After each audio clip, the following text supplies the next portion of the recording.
রাঙ্গুনিয়ায় ইসলামী ফ্রন্টের বৃক্ষ বিতরণ কর্মসূচির শুভ উদ্বোধন। চট্টগ্রামের রাঙ্গুনিয়ায় বাংলাদেশ ইসলামী ফ্রন্ট রাঙ্গুনিয়া উপজেলা শাখার আয়োজনে বাংলাদেশ ইসলামী যুব সেনা ও ছাত্র সেনা রাঙ্গুনিয়া উপজেলার সহযোগিতায় বৃক্ষ বিতরণ কর্মসূচির শুভ উদ্বোধন করা হয়েছে। বৃহস্পতিবার 17 জুলাই বিকেলে উপজেলার মরিয়মনগর চৌমোহনস্থ দলীয় কার্যালয়ে কর্মসূচির শুভ উদ্বোধন করা হয়। রাঙ্গুনিয়া উপজেলা ইসলামী ফ্রন্টের সভাপতি করিমউদ্দিন হাসান এই সভাপতিত্বে অনুষ্ঠানের প্রধান অতিথি ছিলেন রাঙ্গুনিয়া উপজেলা বাংলাদেশ ইসলামী ফ্রন্টের উপদেষ্টা ও রাঙ্গুনিয়া রাহাতিয়া দরবার শরীফের সাজ্জাদানশীন পীরে তরিকত আল্লামা সৈয়দ মোহাম্মদ ওবায়দুল মোস্তফা নঈমী আশরাফি। উদ্বোধক ছিলেন রাঙ্গুনিয়া পৌরসভা ইসলামী ফ্রন্টের সভাপতি আব্দুর রহমান জামি।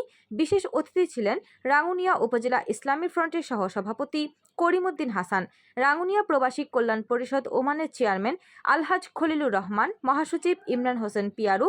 এ সময় প্রধান অতিথি সহ অন্যান্য অতিথিরা বলেন, বৃক্ষরোপণ একটি গুরুত্বপূর্ণ পরিবেশগত এবং সামাজিক কার্যক্রম যা আমাদের পরিবেশ এবং ভবিষ্যৎ প্রজন্মের জন্য অপরিহার্য।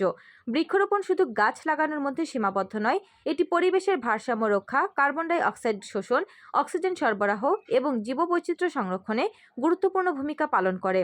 আসুন আমরা সবাই মিলে আমাদের চারপাশের পরিবেশকে সবুজ করে তুলি এবং ভবিষ্যৎ প্রজন্মের জন্য একটি বাসযোগ্য পৃথিবী গড়ে তুলি। রাঙ্গুনিয়া উপজেলা ইসলামী ফ্রন্টের সহ সাধারণ সম্পাদক মাস্টার আব্দুল কাদেরের সঞ্চালনায় অনুষ্ঠানে বিশেষ অতিথি হিসেবে উপস্থিত ছিলেন সাংগঠনিক সম্পাদক সানাউল্লাহ, শিক্ষা ও প্রশিক্ষণ বিষয়ক সম্পাদক মাওলানা সাইফুল ইসলাম কাদেরী, কাতার সিরাতুল মোস্তাকিম ফাউন্ডেশনের যুগ্ম সাধারণ সম্পাদক মিজানুর রহমান সহ বাংলাদেশ ইসলামী ফ্রন্ট, যুব সেনা ও ছাত্র সেনার নেতৃবৃন্দ উপস্থিত ছিলেন।